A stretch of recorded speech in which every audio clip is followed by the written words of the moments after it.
Salem, so I'm a Salem kid, and I feel very comfortable in this family here today, in this audience. I grew up at St. Paul's Episcopal Church, acolyte, confirmation, loved it.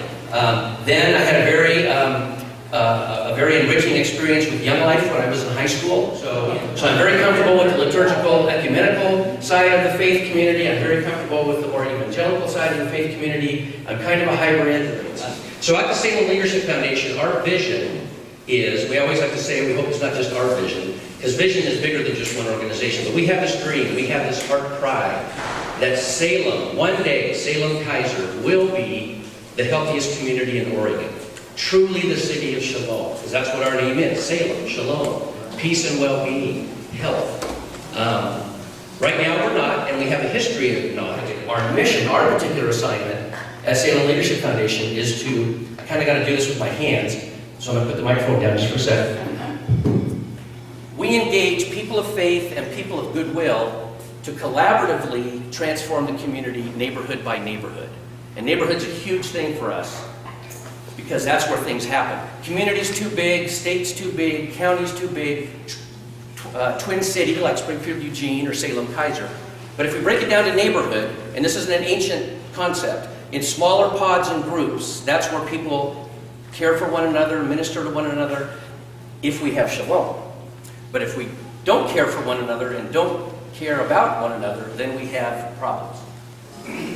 So, neighborhood by neighborhood, people of faith and people of goodwill. It's not the good guys and the bad guys, the believers and the unbelievers.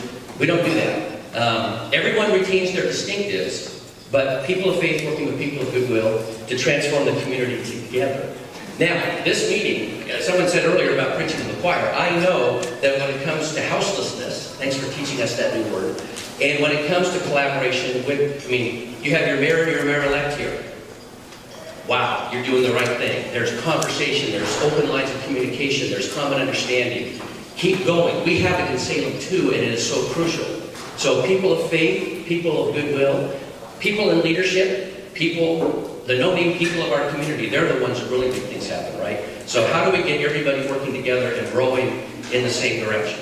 So the title of our talk is, It's a We Thing. It's a We Thing. So here's the problem.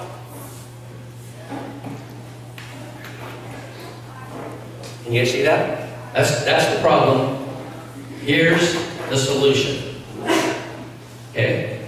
Now I'll unpack that in a minute, but I do want to tell you our Genesis story. But before I start, can we just all agree on something? Throw a tomato or shoe at me. We already had our shoes off earlier. If you don't agree with this, throw a shoe at me. But I'm hoping maybe we can get some consensus.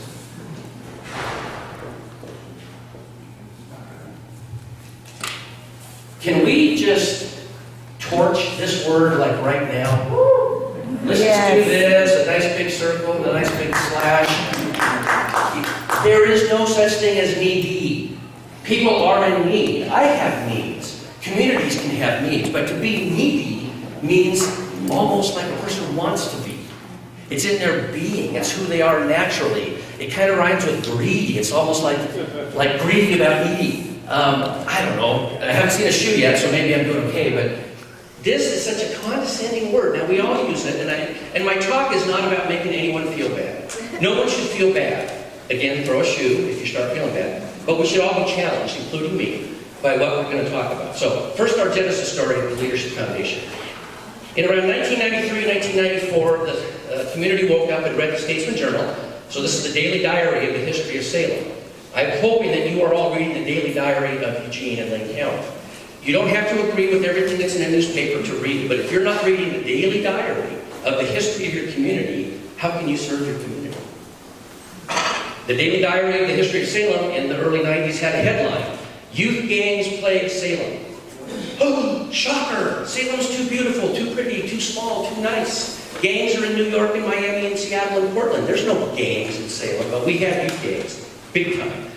Part of it was because we had 8 prisons and jails in Salem. And so the community rallied, and a young legislator from the neighborhood I live in, Peter Courtney, convened a blue ribbon task force. And he said, he was a representative at the time, he's the state president of the Senate now, but Peter said, we're forming this thing called the Gang Intervention Task Force. He told us aides, I want every leader, every CEO, every top general in the community from all the sectors at the table. We're going to solve this gang issue. So the invitations went out, and sure enough, you had the police chiefs, the county commissioners, the superintendents of the school districts, second largest in the state, the chamber, the Boys and Girls Club, family building blocks. Everybody was at that table. Except after about 3 meetings, Mr. Courtney looked around and said, I thought I should get everybody here. He kind of talked like that. I thought I should get everybody here. Well, we did, sir. Look around the table. Everybody's here. And in 1994 or 5, way ahead of the Charitable Choice Act in Congress, way ahead of the White House Office of Faith-Based Community Initiatives, a Democratic senator from Salem said, or a Democratic representative from Salem said, you're wrong. I don't see the churches. Where's the white collars? Peter happened to be Catholic, so for him, a clerical reference was, I don't see any white collars around this table. And someone at that meeting said, well, why would we want them, sir? Gangs are a social problem, not a spiritual problem. And again, at considerable risk, Representative Courtney said, you're wrong. Gangs are a social problem and a spiritual problem. And if we don't have the churches with us, we'll never solve that problem. Go find me some clergy. I'm not a very good impersonator, but we do have the tapes of that meeting. So, easy peasy, right? They run out, like, actually, why didn't half the room at least raise their hand and say, okay, I'll invite my pastor, my priest, my rabbi. Nobody raised their hand. It wasn't because there was hostility in the community between people of faith and the civic community, but there was chilliness and there was uncertainty, and nobody knew if it was okay. So they had to send out invitations to pastors. And, well, who did Peter mean? Just the Catholic parishes? We have 4. Did he mean sort of the more ecumenical liturgical side? Did he mean the evangelicals too? Did he mean all the non-Christian congregations that we have in town? So there was kind of this Keystone Cop clumsiness as they tried to figure out who to send the invitations to. But they finally made their way out, and as those invitations were received by pastors and priests and rabbis and other leaders, some said, I heard gangs are a problem, but why would they want us? Gangs are a social problem, not a spiritual problem. And they didn't reply to the invitation. Some said, whoa, this is interesting. Kicked us out of schools in '62. You want us back at the table now? Oh, I guess things are pretty bad. I think I'll accept that invitation. But before I do, who else did Mr. Courtney invite? Oh, him and her? Sorry, I'm out. Isn't that sad? Yes. Some clergy got the invitation and said, wow, this is big time. We haven't done this for a long time. We're in. This is a problem, and we're being invited to the table. Wow. This group met every 2 weeks for 3 hours. This is how serious they were about addressing the gang issue. So after about 2 months, some of those pastors who had good intentions said, you know, thanks for the invitation. This is super important. But I got a church to run, and maybe my governing board guy could come, or maybe you could find someone else, and they drifted away. 2 pastors and Rod Burke, who's still the chaplain at the Marion County Jail all these years later. Rod representing the county jail and the Youth for Christ, and Morris Dirks from Salem Alliance Church, and Dick Luco from Trinity Covenant Church stuck with that committee and saw it through to some pretty remarkable things in our community that began to not just crack down on gangs, but began to put in place some of the things we still have today to prevent kids from going into gangs. But it was Dick Luco who did the sidebar conversation. He gathered Morris and Rod, and they got pastors and business leaders together and said, Dick said, you got to hear about this. It's like bugging the crap out of me. They say crap in the Trinity, in the Covenant denomination. I don't know what to hear about. Here we got this huge problem called gangs. And the top leaders of our community, including the legislator, they want our help. He goes, but there's 2 huge problems. Number 1, they don't even know how to find us. When he said, go find clergy, and he told them about the Keystone Cop clumsiness, they didn't even know who we were. And we don't need to be known so for our egos, but certainly if there's a problem and they want our help, they should know how to find us. He said, the second problem is when they do find us, most of us said no. No, we're not going to help with that gang problem. So Dick and Morris and Rod and so many others, Dwayne Rollin, they went looking for some kind of methodology that would help the church community, the faith community, and the civic community build bridges, get to know one another, and be in position, not just to know one another, but to be able to help across the community. Now that was 20 years ago. We made great strides, and I'm so encouraged because I can tell just from listening this morning that there's a lot of connectivity here in Eugene. between the civic and business community and the faith community, between nonprofits and the faith community. One Hope Network is doing a great job. Quest is, I'm really excited about what's going on here in Eugene. So keep it up. And if any of this is, repetitive or redundant, get those shoes out. But let's go on a little adventure that we've been on at the Leadership Foundation in Salem. It sounds like a ministry, doesn't it? Really churchy. Salem Leadership. There's leadership foundations all around the globe. We're all independent, but we share kinship and fellowship with about 80 to 100. And many are called leadership foundations because that's what the first one in Pittsburgh was. Some aren't. But anyway, that's where that really churchy, fancy name comes from. We actually kind of like it, but it's not overtly in your face. So people will know by our heart where we stand with God. And so here's what we've learned. Remember I said this was the problem, this is the solution? The human heart. We're made in the image of God, which is so cool and so wonderful. At the same time, because we have free will, we can be selfish. We can want things our way. We can behave in ways that cause harm because we're not other-oriented. Jesus said, love God and love your neighbor. Didn't say love yourself. Now, it doesn't mean we don't love ourselves. I get in a lot of trouble sometimes, especially from the counseling community. One does have to have a healthy and humble sense of confidence about who we are. But by loving God and loving others, I think Jesus would say that's where the strongest outcome of that is known, to love God and to love neighbor. Gratitude for God's love for us extends to gratitude for our neighbor. But the human heart gets in the way, because I'm still selfish. So I'm not going to blame this on any of you, but I'll just say Sam is selfish, and Sam has this propensity to say there's us's and them's.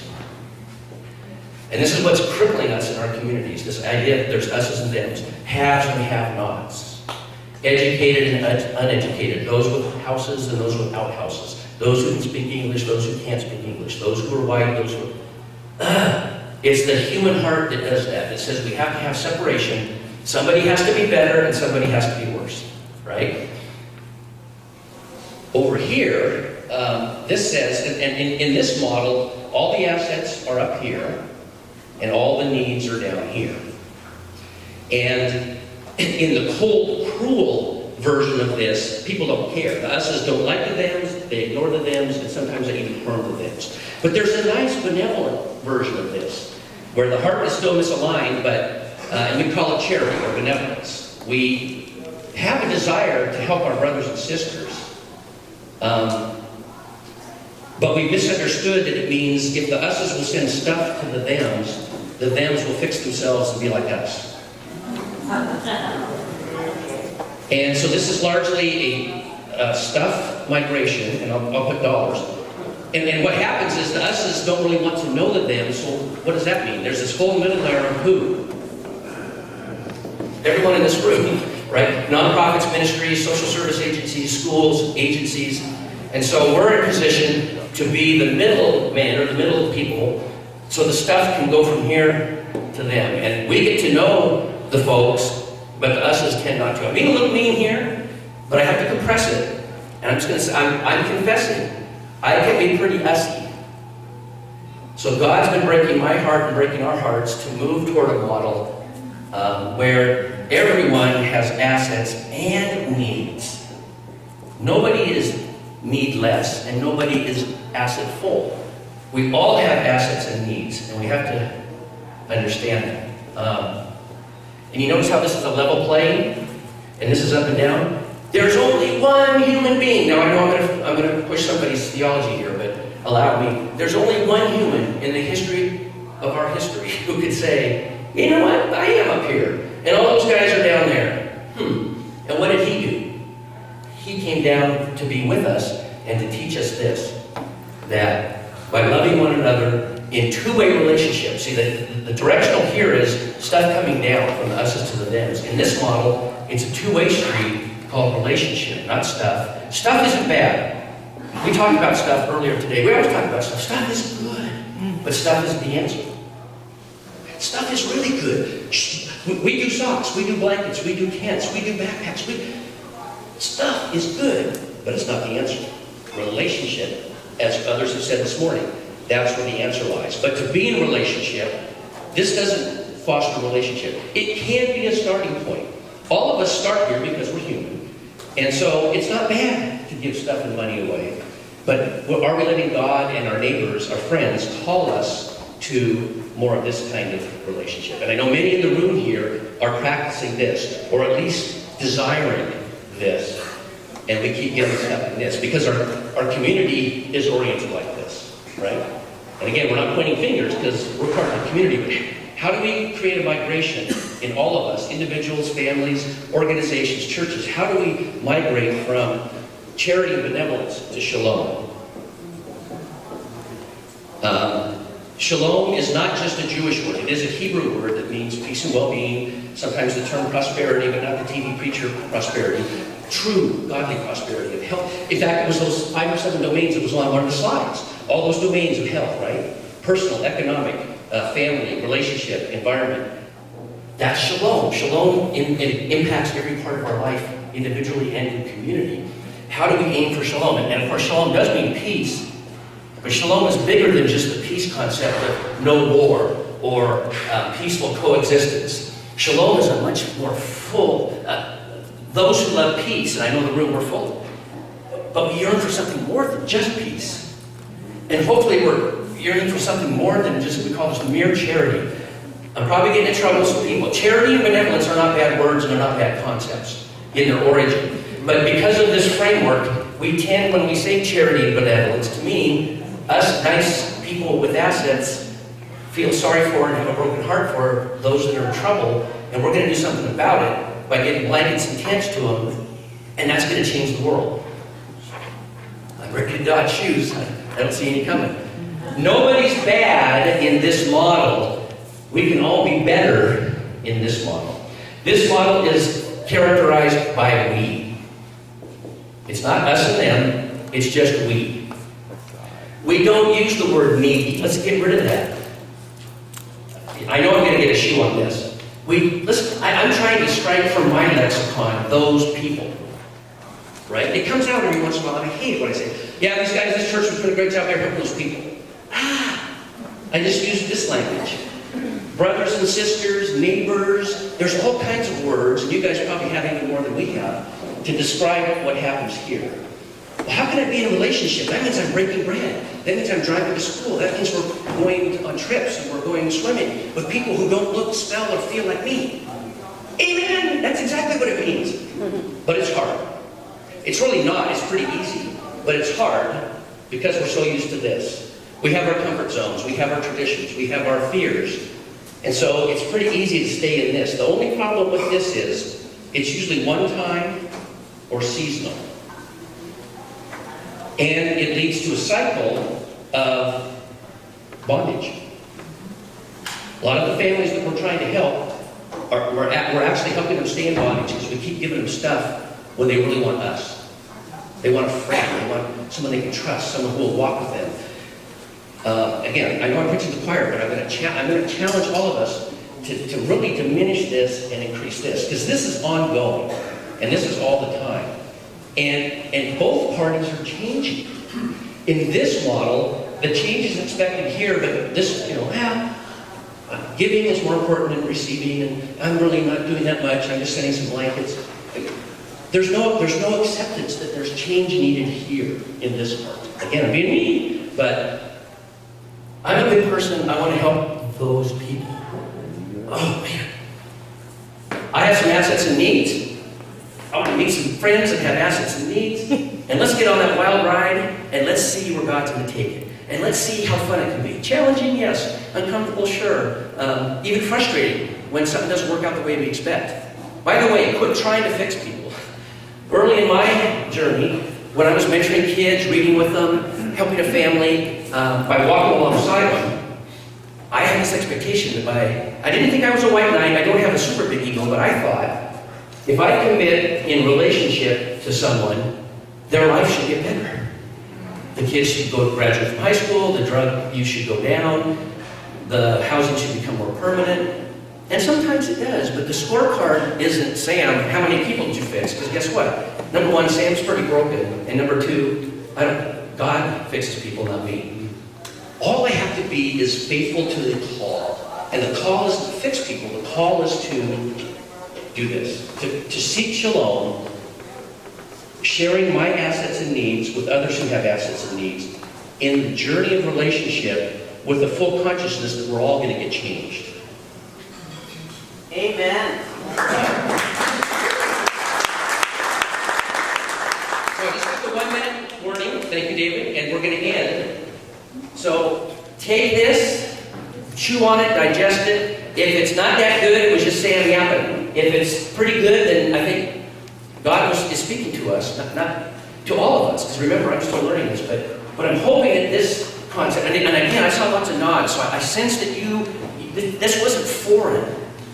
You already felt it, but maybe you just didn't have the words. And you don't have to use our words, but if we can get to this and stay here and diminish this, and we can't tell others not to be this way. We can only change it in ourselves. But when this is modeled, others are called to do the same. So, bless a brother or a sister today. This is true. It's germane to all the needs in our community, not just houselessness. Because you can put any of the needs under here. But our focus at this conference is how can we help our brothers and sisters with not just a short-term shelter. Shelter's good, but if someone's staying in shelter for 5 or 6 years, to relationship. If you're signed up for the congregations as neighborhood centers breakout, DJ and Dwayne will talk a little bit about how churches and congregations can serve their neighborhood in a general sense, but what it looks like in a very particular sense to learning how to care for our brothers and sisters at home. So, thanks everybody for being here. It was an honor. Let's go eat.